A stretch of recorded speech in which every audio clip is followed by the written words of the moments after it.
देश का चुनावी मिजाज तय करने के लिए वैसे तो सरकार और विपक्ष दोनों खेमों में अपने अपने तीर तराशे जा रहे हैं, लेकिन इसी बीच बीजेपी और उसके दलों यानी एनडीए कुनबे ने अपने तरकश से ऐसे तीर निकाले हैं जो विपक्षी खेमे को तनाव दे सकते हैं, क्योंकि इन दोनों ही मुद्दों की तासीर एकदम गर्म है। ये मुद्दे हैं ऑपरेशन सिंदूर और जातीय जनगणना। देखिए, जो ऑपरेशन सिंदूर है वो हर भारतवासी को गर्वान्वित करने वाला है। देखो, ऐसा है कि कुछ पार्टियां जो है वो नई पार्टियां, पुरानी पार्टियां, नई नवेली पार्टियां अपनी किस्मत आजमाती रहती हैं। जब किस्मत आजमाएंगी तो जो सत्ता में होगा उस पर ही जो है वो हवा हवाई हमले करेंगी। तो इस तरह के हवा हवाई हमले करने वाले जो है वो चुनाव में जनता का जब जनादेश देती है तो खुद हवा हवाई हो जाते हैं।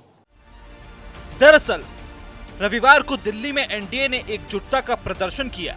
प्रधानमंत्री नरेंद्र मोदी की अध्यक्षता में 20 राज्यों के मुख्यमंत्री और उप मुख्यमंत्री शामिल हुए।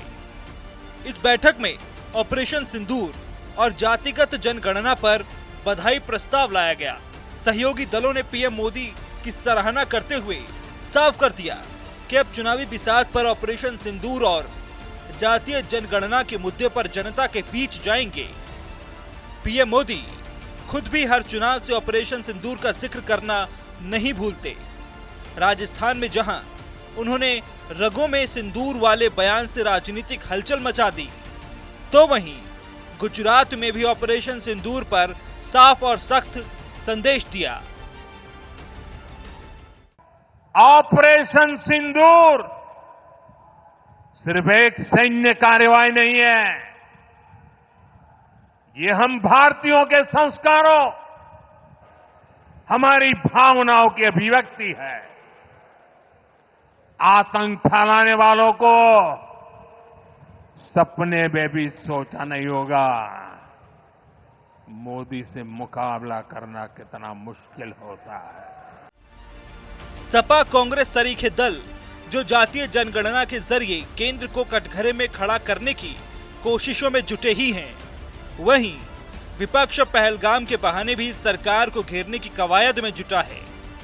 इधर एनडीए से पारित प्रस्ताव पर और सियासी तनाव बढ़ता दिख रहा है। राजनीति यही, अभी तो ऑल पार्टी डेलीगेशन गया है ना दुनिया के अलग अलग मुल्कों में। हालांकि उसकी बनावट और बुनावट जिस प्रकार की गई वो उचित नहीं, लेकिन ये फिर क्या बात हुई? एनडीए शासित राज्यों के सीएम नेशनल सिक्योरिटी पे बात करेंगे, as if non NDA CMs have nothing to do with national security.